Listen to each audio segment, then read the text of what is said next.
उन घरों में जहां मिट्टी के घड़े रहते हैं, कद में छोटे हों मगर लोग बड़े रहते हैं। ओकर टीवी में आपका स्वागत है दोस्तों। मैं आपका दोस्त एवं होस्ट सुधाकर पांचाल।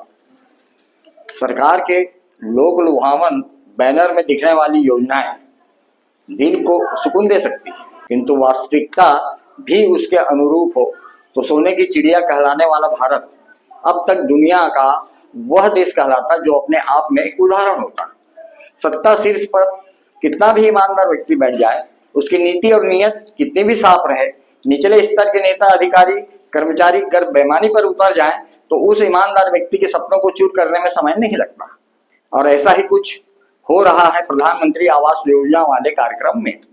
मेरा घर मेरा अभिमान, मेरा घर मेरी पहचान, घर से होगा जीवन आसान, सपनों को मिलेगी नई उड़ान के लुभावने बैनर पोस्टर देखकर ग्रामीण आवास मिलने की खुशी से झूम उठे थे। बेघर को घर मिलने की खुशी कैसे होती है, यह उस भूखे इंसान से पूछना चाहिए जो 3 दिन से भूखा हो और अचानक उसके सामने पकवान आ जाए।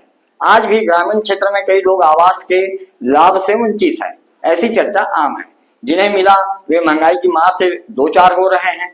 प्रधानमंत्री आवास में लाभ लेने वाले चतुर सुजानों की कमी भी नहीं है। कुशीनगर स्थित एक व्यक्ति ने प्रधानमंत्री आवास के नाम पर बाकायदा आलीशान होटल ही बना डाला।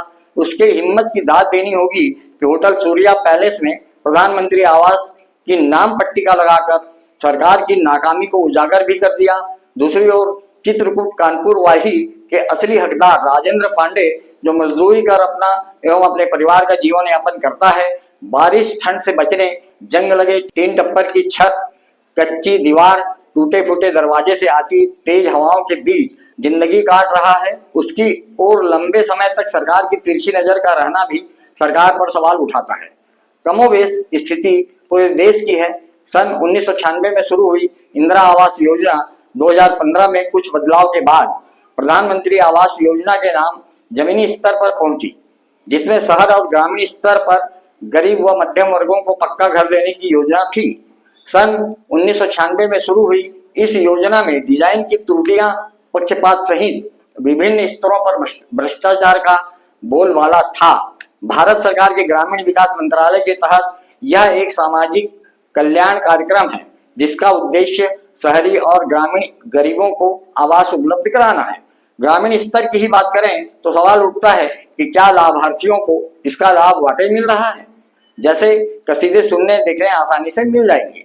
क्या सरकार द्वारा प्राप्त राशि से ही प्रधानमंत्री ग्रामीण आवास बन रहे हैं, या उसमें लाभार्थी का भी धन लग रहा है? और लगा तो क्या उसने अतिरिक्त राशि क्या किसी से कर्जा लिया है, अपना खेत बेचा है, या अपने परिवार के गहनों को गिरवी रखकर मकान बनाने में लगाया है? यक्ष प्रश्न है। छत्तीसगढ़ की बात करें तो महासमुंद जिले के बागबाहरा ग्राम पंचायत में प्रधानमंत्री आवास योजना में कम राशि दिए जाने पर सवाल उठने लगे हैं। ऐसे और कितने जिले हैं जहां इस तरह की समस्या है, क्योंकि शहरी आवास की राशि ग्रामीण आवास से अधिक है, जबकि निर्माण सामग्री को शहर से गांव तक लाने में परिवहन भाड़ा अतिरिक्त लगता है, जिसका भार लाभार्थी पर ही पड़ता है। ग्रामीणों के उक्त दर्द को समझ खल्लारी विधानसभा के जनहितैषी कांग्रेस नेता अंकित बागबाहरा ने ग्राम वासियों के साथ मिलकर अनुविभागीय अधिकारी बागबाहरा को ज्ञापन सौंप समाधान हेतु सरकार से गुहार लगाई है कि 2016 से लागू हुई योजना में दी जाने वाली राशि 1,20,000 10 साल बाद 2025 में भी उतनी ही क्यों है, जबकि शहरी आवास हेतु 2,28,000 रुपए निर्धारित की गई है।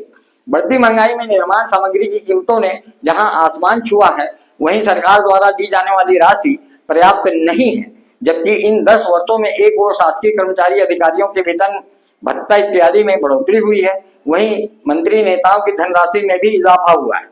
ऐसे में गरीबों के आवास हेतु क्या, कितना, कब तक का इंतजार है?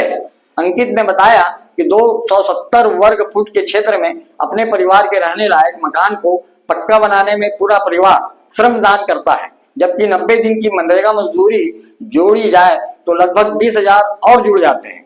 ऊपर से शायद सरकार ने बिजली की कीमतों में बढ़ोतरी कर गरीबों का जीना ही दुभर कर दिया है। इस समस्या को देखते हुए अंकित बागबाहरा द्वारा प्रधानमंत्री के लिए एसडीएम बागबाहरा के नाम तहसीलदार नंदिनी वर्मा को ज्ञापन सौंपा गया, जिसमें प्रधानमंत्री आवास ग्रामीण की लागत 3,25,000 किए जाने और साथ में 1 किलोवाट और ऊर्जा संयंत्र की लागत शामिल करने की मांग की गई है। वर्तमान में केंद्र व राज्य मिलाकर सौर उपकरण स्थापना पर लगभग 45,000 की सब्सिडी देते हैं। सौर ऊर्जा संयंत्र को इस योजना में शामिल कर देना ग्रामीणों के लिए कई तरह की समस्याएं कम करेगा। उक्त पत्र लोकसभा नेता प्रतिपक्ष राहुल गांधी को भी सौंपा जाएगा।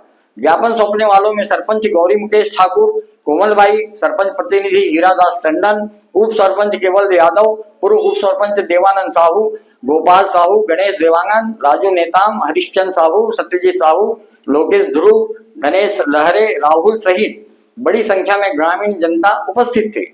हमारा उद्देश्य सरकार की कमियों को दिखाना ही नहीं, बल्कि आम जनों की समस्याओं को सरकार तक पहुंचाना और उसका समाधान करवाने में सरकार का ध्यान आकर्षित करना भी है। जाते जाते सिर्फ इतना ही कि सिर्फ हंगामा खड़ा करना मेरा मकसद नहीं, मेरी कोशिश है कि यह सूरत बदलनी चाहिए। मेरे सीने में नहीं तो तेरे सीने में ही सही, हो कहीं भी आग, लेकिन आग जलनी चाहिए। दुष्यंत कुमार की इस पंक्ति में छुपे रहस्य को सरकार जितनी जल्दी समझ ले अच्छा है, वरना चुनाव हर 5 साल में आ ही जाते हैं। देखिए, सबसे बड़ी बात मैं आज आपको बताना चाहूंगा कि 2011 में पूरे देश में सर्वे हुआ था कि जो गरीब लोग हैं उन्हें आवास का लाभ मिले ज्यादा से ज्यादा। पहले इंदिरा गांधी आवास योजना के नाम से था, बाद में योजना का नाम बदल दिया गया और 2013 में उस सर्वे पे सील लगा के वहां के ग्राम पंचायतों ने केंद्र को भेज दिया था, जिसका परिणाम 2014 में आया।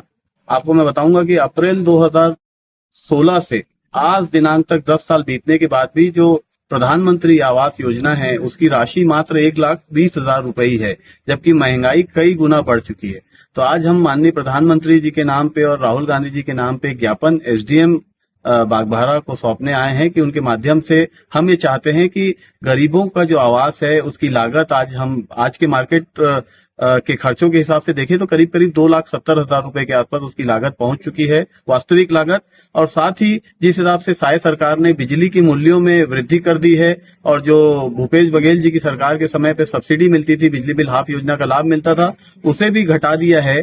तो उस आधार पे हम ये भी मांग करने आए हैं कि उस आवास के ऊपर 1 किलोवाट का सौर ऊर्जा संयंत्र भी उस योजना में शामिल हो और करीब 3 से 3.25 लाख रुपए की राशि प्रधानमंत्री आवास में अवश्य मिले।